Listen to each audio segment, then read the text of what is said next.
Bom, retornando à nossa aula de sociedade limitada, falamos agora há pouco que é permitido, né, nas sociedades limitadas as cotas preferenciais. Ou seja, posso estabelecer cotas que vão não ter, ou vão ter alguns direitos, né, de sócio limitados, né, em troca de algum proveito, geralmente econômico, né. É, Sobre a administração da sociedade limitada, né, a lei criou pelo menos dois órgãos obrigatórios na sociedade limitada: a Assembleia ou reunião de sócios e os administradores.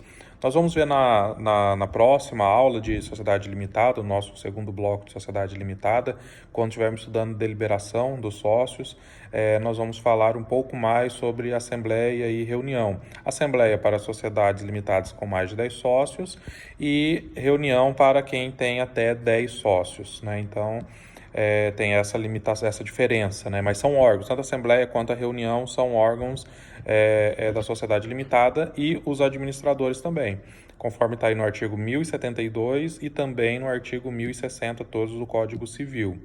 A sociedade limitada ela pode ter mais de um administrador, né? Então, não necessariamente tem que ser apenas uma pessoa a ser o administrador. O artigo 1060 diz que ela vai ser administrada pelas pessoas, né, indicadas no contrato social, tal, ou por ato, pode ser nomeado também por ato separado, né? Enfim. Então, pode ter mais de um administrador. Obrigatoriamente, tem que ter no mínimo um, né? Obviamente. Não tem como a sociedade ser gerida sem a presença de pelo menos um administrador. O que chama atenção é a respeito do Conselho Fiscal, que ele é um órgão facultativo nas sociedades limitadas, conforme está no artigo 1066, e eu vou falar um pouquinho mais para frente sobre ele. Então, ele é um órgão, mas ele é um órgão facultativo, certo? Então, seriam três órgãos, né? A Assembleia ou Reunião, os administradores e o Conselho Fiscal, sendo o Conselho Fiscal, né, um órgão facultativo. Os administradores, eles podem ser sócios ou podem ser também não sócios, né? Conforme o artigo 1060 e o artigo 1061 do Código Civil. Os nomeados no contrato social, eles podem ser destituídos também, obviamente vai ter que promover a alteração do contrato social, e quando estivermos estudando deliberação dos sócios, lá quando estivermos estudando o artigo 1071 e 1076, na próxima aula, nós teremos aí vocês terão uma noção de como que funcionaria essas deliberações, mas ele pode ser destituído, certo? O administrador, mesmo sendo sócio, também pode ser destituído, né? E sempre vai haver alteração do contrato social. Se o administrador é nomeado por meio de ato em separado, obviamente não vai haver a necessidade de se alterar o contrato social, simplesmente, né, se destitui e se nomeia um novo administrador. O administrador pode ser pessoa jurídica, tem uma grande divagação na doutrina e tal, né, que a lei ela fala em pessoa, né, as pessoas incumbidas da administração, aí dá a impressão de que poderia ter pessoas jurídicas incumbidas da administração de uma sociedade limitada. Não parece-me, né, a mim não parece, apesar de a lei não estabelecer necessariamente que tem que ser uma pessoa física, diferentemente dos outros tipos que nós lemos, né? Sociedade simples, a sociedade anônima, né? Já antecipando a vocês as aulas, exige que seja pessoa física. Mas não me parece fazer tanto sentido que seja administrada por uma pessoa jurídica, porque os atos da pessoa jurídica, ele deve ser externado por alguma pessoa física, ou seja, alguém lá no final do dia, na pior das hipóteses, tem que assinar o cheque, tem que fechar a porta, né? Porque elas não se fecham sozinhas, ainda que sejam, né, automatizadas hoje em dia. Alguém tem que apertar algum botão em algum lugar para poder realmente fechar. Então, mas não tem uma proibição legal. Nunca vi uma sociedade limitada administrada por pessoa jurídica, certo? A administração ela pode ser atribuído a administração, quando atribuída a todos os sócios, as pessoas que ingressarem após a sua constituição, não garante que elas sejam consideradas administradoras. Ou seja, eu tenho uma sociedade limitada com uma outra pessoa, tenho um sócio. Se nós admitirmos uma terceira pessoa a qualquer momento, e no contrato social estabelece, os sócios são os administradores. Essa terceira pessoa que entrou, se não tiver expressa previsão no contrato social de que ela vai ser também administradora, ela não é administradora. Ou seja, aos ingressantes não se estende automaticamente a administração da sociedade limitada. Havendo, né, um único administrador, havendo a renúncia de um único administrador, todos os sócios assumem, né, a administração isoladamente, né? Artigo 1013. Se não tiver expressa previsão no contrato social que algum sócio especificamente assumirá, aplica-se essa regra aí lá da sociedade simples, né? Artigo 1013 do Código Civil. Lembrando, gente, né, que isso semelhante também lá na sociedade simples, a função de administrador ela é indelegável. Tanto é que se aplica o mesmo dispositivo, artigo 1018, que é lá da sociedade simples. Então, ou seja, a função de administrador é indelegável. Se uma pessoa é nomeado ou ele está no exercício da administração de uma sociedade limitada, ele não pode delegar a sua função de administrador para outro, mas ele pode constituir mandatários com poderes específicos para representá-lo em uma determinada reunião, para assinar um determinado contrato, enfim, ele pode constituir procurador, né, mandatários para isso. As atribuições do administrador em sociedade limitada, né, artigo 1015 e também o artigo 1065. Né? O artigo 1015 diz que os atos do administrador devem guardar relação com o objeto social, ou seja, ele tem que praticar os atos com o objetivo de atingir o objeto social daquela determinada sociedade. Uma outra que o 1015 estabelece que para ele alienar os imóveis da sociedade, ele precisa de autorização da maioria dos sócios.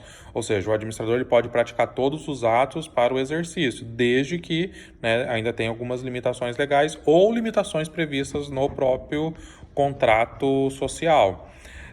Outra obrigação aí, atribuição do administrador, ele promoveu um inventário, né, o balanço patrimonial e econômico ao fim do exercício social, ou seja, tudo isso para ao final ele prestar contas, né, artigo 1065 do Código Civil, cumulado aí com o artigo 1071, inciso 1, também do Código Civil. Então, essa é uma das atribuições dos administradores. Quando nós falamos de sociedades contratuais, os deveres dos administradores estão estabelecidos lá no artigo 1011, que é regra também de sociedade simples, né? Mas como a sociedade simples é o nosso arquétipo aí principal de sociedade, então aplica-se essa regra porque não existe uma regra específica para sociedades limitadas.